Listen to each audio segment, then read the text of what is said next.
Splatoon 3 has a lot of different weapons that are rapidly expanding as the months go by, so it can be hard to find one that you like to use. So today, I'm going to try and make it easier for you to find a weapon that you enjoy. Let's get started. But before we even try to find a weapon, we gotta find you a playstyle. If you like being up in everyone's faces, try stuff like shooters, dualies, botanas, slashers, rollers, and brushes as they're fairly fast paced and are super aggressive. But if you'd like to stay at the back of the pack and like to have a more long range approach, just try stuff like chargers, stringers, and splatlings for that type of playstyle. But if you want to be right in the middle, the classes for you would be umbrellas or blasters. So we're done here, right? Well, it's not as easy as you think. Sure, they all have a playstyle, but they all do it somewhat differently. So now I'm going to go over every weapon class and tell you the positives because we don't want a negative vibe here, and tell you if it'll be for you for each class. Starting with the shooters, these are the most normal weapon class that will probably be for you.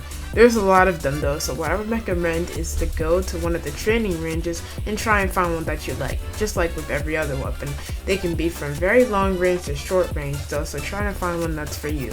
And for the semi-autos, you have to press the button repeatedly, so be aware of those if you find them.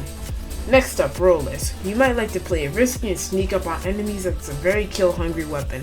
The one thing I would recommend is some ninja squid. This hides the ink trail when you swim. Also, don't forget quick respawn as it helps us out a lot. Charges, the most iconic backliner. For the charges, don't be or try to get close to enemies or else this will most likely end in a trade-off or you dying. So make sure you try to stay at the back of the pack. This will result in you finding a good spot and trying to support your team while killing enemies. But some charges are aggressive. Same with every weapon class, vice versa with being passive. Slashers are up next. Most of the slashers are aggressive, so make sure you try to run some quick respawn as you're going to be dying a lot, just like the roller. You also want to try and be aggressive, but this time you're not shooting it, you're lobbing it at your opponents. Splatling, similar playstyle to the charger, but this time you're slow and you have to charge it up.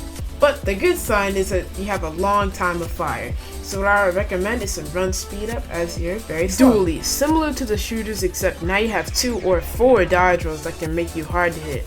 Make sure you run some quick respawn as well. Like a lot, guys. Umbrellas, these are kind of like shotguns, but the difference is you have a shield that you can either launch or hold to protect your team. Blasters are up now. These are fairly slow but are able to blast a huge ink ball. I've never said that before, but they are super powerful. Your playstyle will vary, so try to find one that you like. Brushes. These are fast-paced brushes that you can swing by mashing ZR. You can also spread ink across the ground by holding it. Some are quick and nimble, and some are slow but are powerful. Stringers. There are 2 modes, horizontal and vertical, which are kind of the same, but both bombs explode at the end, and the way you shoot is just different. And lastly, the botanas. These are 2 modes that, like the stringers, horizontal and vertical, but this time you can slash left and right and make a huge swing from afar. But this also is different because it's an aggressive weapon class.